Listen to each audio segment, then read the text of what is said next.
What's going on, assassins? Yesterday, I put up a video in which I believe that Reda is immortal because possibly the feathers that he wears on his right shoulder is some sort of Isu technology and maybe a piece of Eden. And yet, a couple of people had differing opinions. Obviously, some were saying that he may be an Isu. Others were saying that he may be a Templar in disguise. And I kind of thought that that's kind of weird. And just a one word question, why, was enough to actually get me not to believe that. Anyway, I'm Dark Shadow the YouTube Assassin. Let's get into this.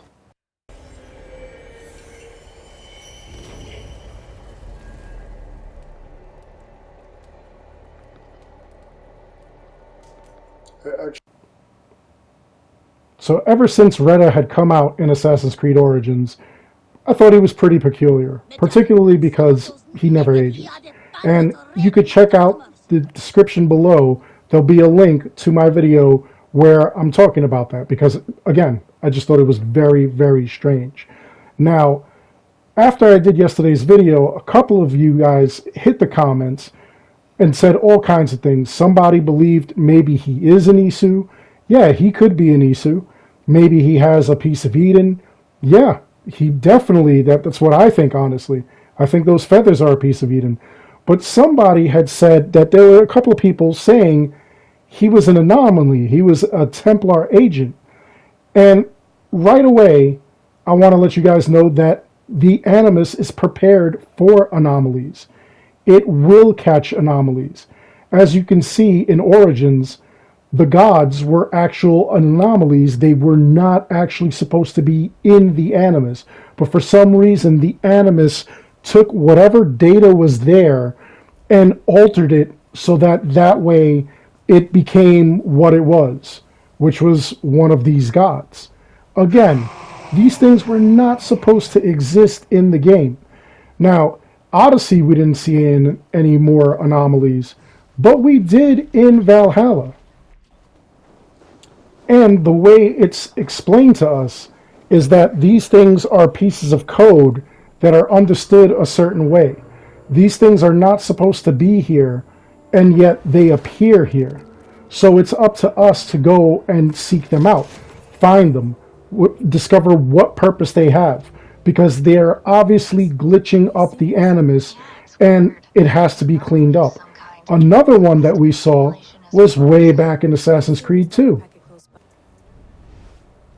In AC2, Brotherhood, and even Revelations, Clay, the subject before Desmond, actually hid a bunch of clues throughout the historical parts of the Animus so that Ezio, or Desmond as Ezio, could find them. You'd find them, you'd clean them up, you'd unlock certain files, you'd unlock certain mysteries, and at the end, it all came together as a puzzle for a reason. So this is how the Animus handles anomalies. I don't think that Reda himself would be an anomaly. Now, a Templar agent, that's something else that a couple of people have been saying. And, that's actually something that I have to say no to as well. First of all, in order to be a Templar agent, in order for him to be planted in the Animus, you got to get a hold of his DNA. That's first off. The Templars would have to find Reda or a relative, a descendant, something, in order to get DNA so that they can go back in time and basically plant themselves as Reda. And then the other thing is, why would they do that? Reda is actually very helpful. He does a lot of things that benefit the assassins.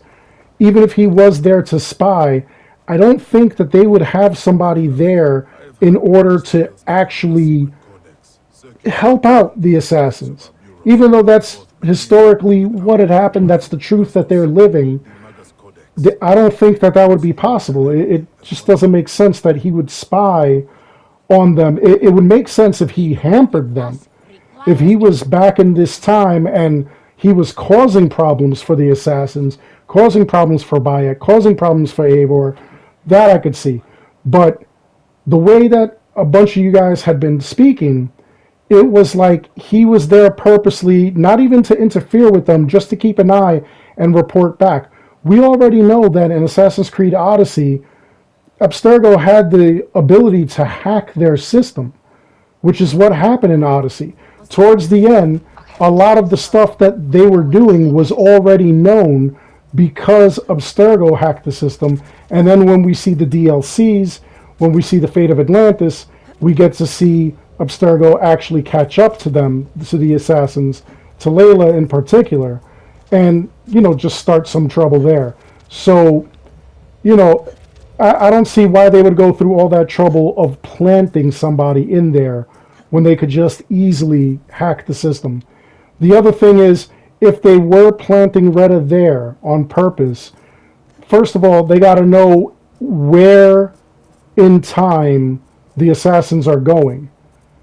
How did they know that, the assassins were going to go and deal with Eivor? We don't know that. They don't know that. If they knew that, then the assassins have some really, really bad security, let me tell you. So I don't think that they would have particularly done that. I think that, like him being a spy, again, it wouldn't make sense. Besides, even if they knew exactly where they were going and what was going to happen, it just doesn't make sense for them to plant him there. Now, a lot of people have also said, well, why doesn't Layla recognize him? Or Rebecca and Sean? They don't recognize him at all. And there's a simple reason for that. Rebecca and Sean weren't with Layla when she went into her first dive in Assassin's Creed Origins. It was just Layla and her best friend who was running shotgun. So, of course, Rebecca and Sean wouldn't recognize, this kid is still alive? Now, as far as Layla not remembering, if you see the events of Origins all the way to Valhalla, you see that her mental health is kind of, getting lost. And it's a very serious thing. Mental health is always a serious issue. But in Layla's case, she's got an inhibitor on her neck so that she's not going and killing anybody with the staff. You could see in her face, in her eyes, she's not dead, obviously, but she's very, very not all there. Like, she's not focused, she's not concentrated. So that could be why Layla doesn't recognize him. Aside from that, for her to point out and remember a kid that from 900 years past, even though for her it was a couple of weeks, couple of months, I don't think she could do it. Maybe in passing, but she's got bigger things to worry about, like saving the world. So there's so many factors that would kind of slip by her. There are times where you may have had a best friend or something, somebody that you knew in school or whatever, and in your adult life, you don't remember them, you don't recognize them, things like that. There's a bunch of factors that happen there. Another thing is that the animus, the bleeding effect, may be affecting her as well. It may be causing some problems with her memory, her perception. She can remember assassin stuff, but she can't remember all that other trivial stuff. Your brain only keeps what it really needs. Don't believe me? How many of you remember algebra? And how many times have any of you used that?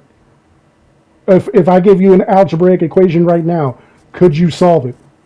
And I'm not talking to anybody who's currently in school studying algebra. I'm talking about people who are, 5, 10, 20 years out of high school. Let me know what you think. Anyway, again, I really want to believe that maybe the feathers that he has is an Isu item. Maybe it's something to do with a phoenix or something. Who knows? Somebody else had a great point where they noticed that there seemed to be less feathers in Valhalla than there were in Origins. So maybe every quote-unquote lifetime he loses a feather or something. It's a bunch of crazy things. He could also be an Isu. We know that Isu had really long lifespans. So it's quite possible he could be an Isu. And then another obvious thing, he could also be one of the people who has a piece of Eden, and we just don't know what piece it is. That's why I keep pointing to the feathers. Anyway, besides that, if we do want to say that he's there spying, then he must be spying to kind of help them out, to kind of guide them. I don't think he means any ill will towards any of the assassins. Another thing that somebody had pointed out, maybe he's one of Odin's people. He might be one of the gods. He may be the dwarf that was in the forge. So that's actually something to explore. Anyway, let me know what you guys think. Do you think that he's an agent? Do you think that he's a spy for good or for bad? Do you think that he's immortal because he is an Isu? Or do you think he just got lucky and found a piece of Eden? What time period do you think he's from? I'd love to hear from you guys in the comments below. Other than that, I really do hope you enjoyed this video. Please, by all means, like, subscribe. It helps this channel out an awful lot, and it'll just let you know whenever there's a new discussion piece or something crazy going on that you might want to get into. Other than that, again, I want to thank each and every one of you for watching. Until next time, take care, be good, stay safe, take care of each other. I'll see you all in the next one.